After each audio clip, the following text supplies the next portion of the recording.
Hi viewers, welcome to our channel. ప్రస్తుతం మనతో పాటు సీనియర్ జర్నలిస్ట్ దాము బాలా సార్ ఉన్నారు. వారితో మాట్లాడదాం. నమస్కారం సార్. నమస్తే. సార్, మహారాష్ట్రలో ఒక తల్లి తన ప్రియుడితో పారిపోవడానికి అని చెప్పేసి అడ్డంగా ఉన్నారని ఇద్దరు పిల్లల్ని కూడా చంపేసింది. సో ఇది ఇప్పుడు అక్కడ అందరినీ కూడా ఆశ్చర్యానికి గురి చేసింది. అంటే తల్లులు ఈ విధంగా ప్రవర్తిస్తారా అన్న క్వశ్చన్ కూడా రైజ్ అయింది. మరి మీరేం చెప్తారు సార్ దీని గురించి? మహారాష్ట్రలో రాయగఢ్ అనే ఒక స్మాల్ టౌన్లో శీతల్ పోతే సదానంద్ పోలే అనే ఇద్దరు భార్యాభర్తలు. వాళ్ళ ఈమెకి 25 ఏళ్ళు. సో వాళ్ళిద్దరికి ఇద్దరు పిల్లలు ఉన్నారు. ఒక 5 ఏళ్ల పాప, 3 ఏళ్ల బాబు, ఇద్దరు ఉన్నారు. మొన్న ఇది మార్చి 31న జరిగింది. అంటే దీని కంప్లీట్గా ఇన్వెస్టిగేషన్కి టైం పట్టింది.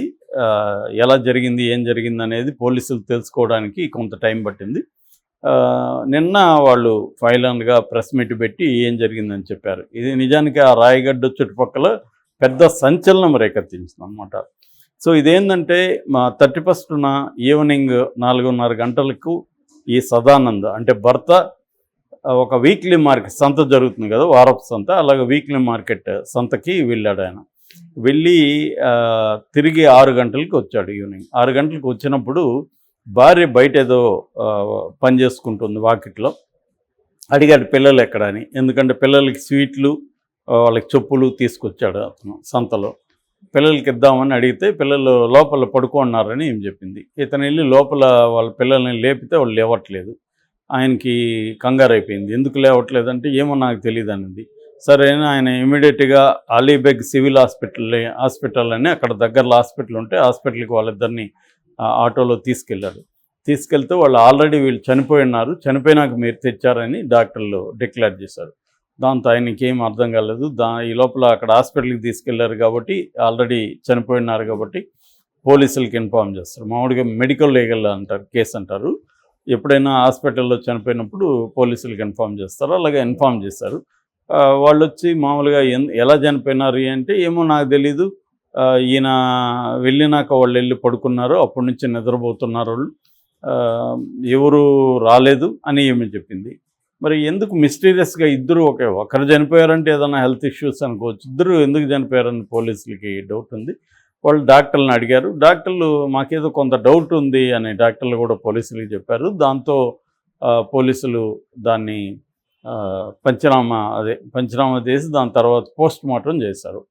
పోస్ట్ మార్టం చేస్తే వాళ్ళు ఊపిరాడకుండా చనిపోయినారని పోస్ట్ మార్టం వచ్చింది. ఊపిరాడకుండా ఎందుకు చనిపోయారు, ఎవరైనా చంపారా ఏంటనే యాంగిల్ నుంచి వీళ్ళకి విచారించడం మొదలుపెట్టారు. కానీ భార్య కానీ హస్బెండ్ కానీ ఎటువంటి సందేహం లేకుండా ప్రవర్తించారు. దాంతో వాళ్ళకి అర్థం కాలేదు పోలీసులకి. కొంత గ్యాప్ వచ్చినట్టుగా అర్థమవుతుంది. మేబీ వేరే కేసులు ఉండడం వల్ల దీని మీద కొంత పెట్టలేదు. దాని తర్వాత వాళ్ళు ఏం చేశారంటే ఈ అమ్మాయి శీతల్ ఉంది కదా భార్య, వాళ్ళ అమ్మని పిలిపించారు. వాళ్ళ అమ్మ కూడా మంచిగానే ఉంది, మా పిల్లల్ని బాగానే చూసుకున్నారు, కూతురు అల్లుడు ఇవన్నీ చెప్తున్నారు. సో ఇది ఒక మిస్టీరియస్ లాగా అయిపోయింది. దాని తర్వాత వాళ్ళకి డౌట్ ఏమొచ్చిందంటే ఫోన్లు తీసుకుందామని ఇద్దరు భార్యాభర్తల ఫోన్లు చెక్ చేశారు. ఆ కాల్ రికార్డింగ్ అవన్నీ చూశారు. చూస్తే ఈమె సాయినాథ్ జాదవ్ అనే ఒక అతనితో చాటింగు, గతంతో కాల్స్ మాట్లాడినట్టు సిడిఆర్ అంటారు కదా, కాల్ డేటా రికార్డ్స్, అవి కనిపించాయి వాళ్ళకి. దాంతో ఆ జాదవ్ ఎవడని వాడిని పట్టుకొని వాడిని వచ్చి మాట్లాడారు. సో వాడిని డౌట్గా కనిపిస్తే వాడిని కొట్టారు. కొద్దిగా కొడితే ఈమెకి అఫైర్ ఉందని తెలిసింది. నాకు అఫైర్ ఉంది కానీ నాకు ఎలా చనిపోయారో నాకు తెలియదు అని వాడు చెప్పాడు. దాంతో మళ్ళీ ఆమెను పిలిపించి ఆమెని మోస్ట్లీ కొట్టుంటారు. సో ఆమె అప్పుడు కన్ఫెస్ అయింది, నేనే చంపేశానని చెప్పింది. ఎలా చంపారంటే టవల్తో ముక్కు మూయించేసి చంపేశానని చెప్పింది ఇద్దరిని. ఎందుకు చంపావు ఏంటి అని అడిగినప్పుడు నేను ఇట్లా యాక్చువల్గా పెళ్లి కాకముందే ఈ సాయినాథ్ని లవ్ చేశాను, కానీ మా వాళ్ళు ఇతనికి పెళ్లి చేసేసారు.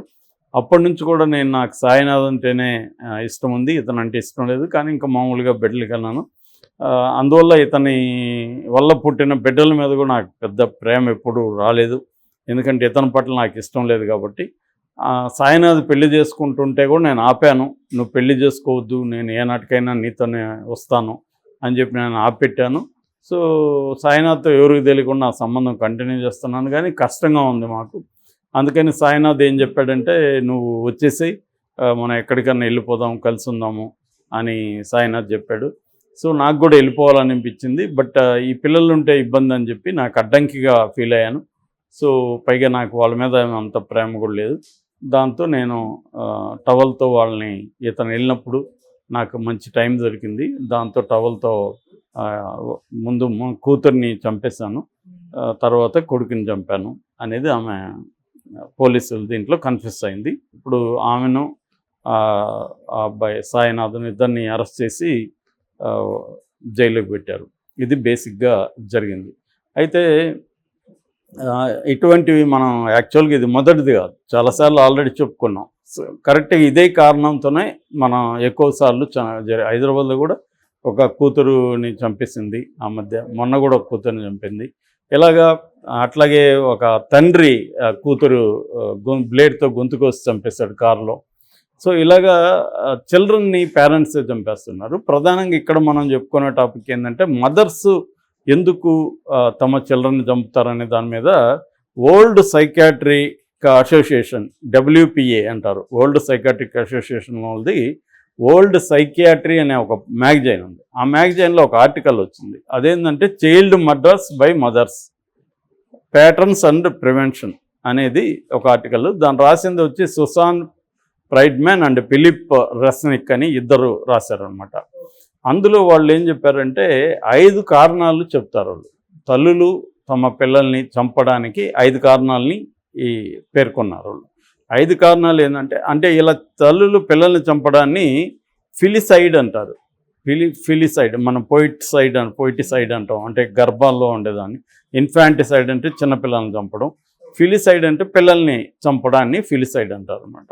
ఈ ఫిలిసైడ్ అంటే తల్లులు పిల్లల్ని చంపడంలో 5 కారణాలు. ఫస్ట్ వచ్చి అల్ట్రూయిస్టిక్ ఫిలిసైడ్ అనమాట. అల్ట్రూయిక్ ఫిలిసైడ్ అంటే వాళ్ళు ప్రేమతోనే చంపుతారు పిల్లల్ని. అంటే ఈ ప్రపంచంలో ఫర్ ఎగ్జాంపుల్ తల్లికి హెల్త్ బాగాలేదు, సో నేను లేకుండా ఈ ప్రపంచంలో వీళ్ళు కష్టాలు పడతారు, సో అని చెప్పి పిల్లల్ని చంపుతారు. పిల్లల మీద ప్రేమ కొద్దీ, అంటే నేను కష్టాలు పడతారేమో పాపం, చంపేస్తే పోతుంది అని చెప్పి వాళ్ళు చంపేస్తారు. దాన్ని అంటే ప్రేమతో చంపుతారు అన్నమాట. అల్ట్రూయిస్టిక్ ఫిలిసైడ్ అంటారు అన్నమాట. లేదు తల్లులు సూసైడ్ చేసుకుందాం అనుకున్నప్పుడు, నేను లేనప్పుడు ఈ పిల్లలు కూడా ఇబ్బంది పడతాము. చాలామంది నేను చూసాను, తెలిసి చాలామంది ఏంటంటే, నేను చనిపోతే నా కూతురును కూడా చంపేస్తాను అనేవాళ్ళు, కొడుకును కూడా ముందు చంపేసి నేను చచ్చిపోతాను అనేవాళ్ళు చాలామంది ఉన్నారు. సో దీన్ని అల్ట్రూయిస్టిక్ ఫిలిసైడ్ అంటారు. రెండవది అక్యూట్లీ సైకోటిక్ ఫిలిసైడ్ అంట. సైకోసిస్ అంటే రియాలిటీకి దూరం అయిపోతారు.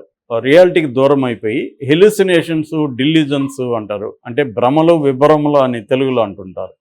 అంటే లేనిది వింటుంటారు. హెల్యూసినేషన్స్ అంటే లేనిది వినడం, లేనిది చూడడం, అవన్నీ జరుగుతుంటుంది. అట్లాగే డిల్యూజన్స్ కూడా, అంటే ఊహించుకోవడం ఏవేవో ఇలాంటివి జరుగుతుంటాయి. ఇలాంటి ఉన్నదాన్ని సైకోసిస్ అంటారు. ఈ సైకోసిస్లో చాలా రకాలు ఉన్నాయి. అంటే బైపోలార్ ఉంది, స్కిజోప్రేనియా ఉంది, వీటన్నిటిని. సో ఇటువంటి అక్యూట్ ఇవి ఎక్కువగా ఉన్నవాళ్ళు ఏంటంటే లేనిపోని ఊహించుకుంటారు, ఏదో వాయిస్ చెప్తుంది, దానివల్ల కూడా పిల్లల్ని చంపేస్తారు అన్నమాట. ఈ సైకోసిస్ ఉన్న మదర్స్, వాళ్ళకి ట్రీట్మెంట్ కానీ జరగకపోతే వాళ్ళకి వాయిసెస్ వినబడుతుంటాయి, ఒక భ్రమల్లో ఉంటారు, రియాలిటీకి దూరం అయిపోతారు. సో అటువంటి దీని మీద, సైకోసిస్ మీద ప్రపంచవ్యాప్తంగా అనేక మంది సైకాలజిస్టులు వర్క్ చేశారు. నాకైతే ఫేవరెట్ లకానియన్ సైకోసిస్, ఆయన సైకో అనాలిసిస్ట్, ఆయన చాలా వర్క్ చేశారు దీని మీద, అది నచ్చుతుంది బేసిక్గా. బట్ ఈ కారణం వల్ల కూడా మదర్స్ చంపేస్తారు. మూడోది fatal maltreatment filicide. Fatal maltreatment filicide అంటే చంపాలనే ఉద్దేశంతో కాదు, వాళ్ళని సివియర్గా వాతలు పెట్టడం, కొట్టడం అవి మదర్స్ చేస్తారు. ఎందుకంటే వాళ్ళకి ఒక్కోసారి ఫ్రస్ట్రేషన్ ఎక్కువ ఉంటుంది పిల్లల పెంపకంలో, వాళ్ళ మీద ఎక్కువ పెంచే బాధ్యత వాళ్ళ మీద ఉంటుంది. తండ్రులు సరిగా పట్టించుకోరు, లేదా తాగుబోతుంటాడు, ఈమె సంపాదించాలి, పిల్లల్ని సాకాలి, భర్త దగ్గర బాధలు పడాలి, సంపాదించే చోట సమస్యలు ఉంటాయి, వర్క్ ప్లేస్లో, ఇలాంటి అనేక ప్రెజర్స్ వల్ల దాన్ని ఎక్కడ చూపించాలో తెలియక పిల్లల మీద చూపిస్తుంటారు. అది ఒక్కొక్కసారి తగలరా అని చోట తగిలి అలా చనిపోతుంటారు. అంటే డైరెక్ట్గా చంపడం కాకుండా, అందుకనే ఫ్యాటల్ మాల్ ట్రీట్మెంట్ అనమాట అది. ట్రీట్ చేయని విధంగా, చేయకూడని విధంగా చేయడం వల్ల జరిగే కాన్సిక్వెన్షియల్ డెత్ అనమాట అది.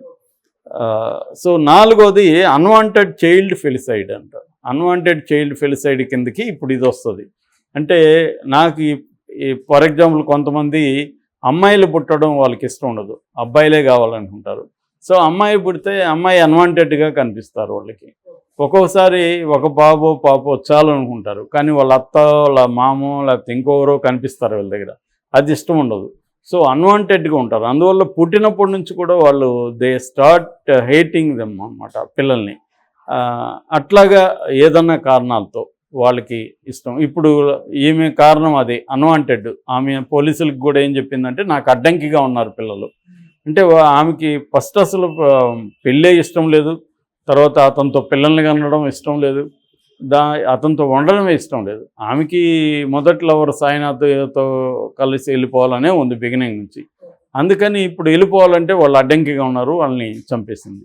సో ఇదొక 4వ కారణం అంట. 5వ కారణం ఏంటంటే spouse revenge filicide. Spouse revenge filicide అంటే ఇక్కడ ఒక అతను చంపేశాడు కదా కూతుర్ని బ్లేడ్తో కోసి కారులో, అది కిందికి వస్తుంది అనమాట.